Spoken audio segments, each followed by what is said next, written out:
میں جسٹس عامر فاروق صدق دل سے حلف اٹھاتا ہوں کہ میں خلوص نیت سے پاکستان کا حامی حامی اور وفادار رہوں گا کہ بحیثیت چیف جسٹس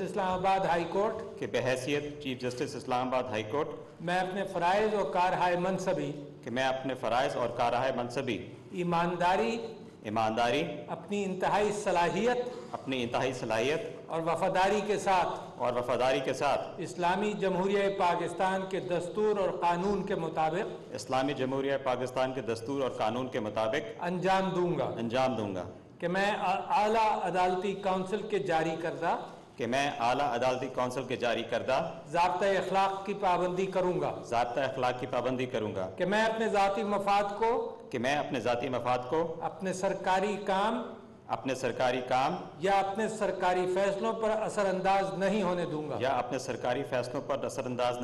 گا کہ میں اسلامی جمہوریہ پاکستان کے دستور کو برقرار رکھوں گا اور اس کے تحفظ اور دفاع کروں گا اور یہ کہ میں ہر حالت میں ہر قسم کے لوگوں کے ساتھ بلا خوف و رعایت اور بلا رغبت و عناد قانون کے مطابق انصاف کروں گا اللہ تعالیٰ میری مدد اور رہنمائی فرمائے آمین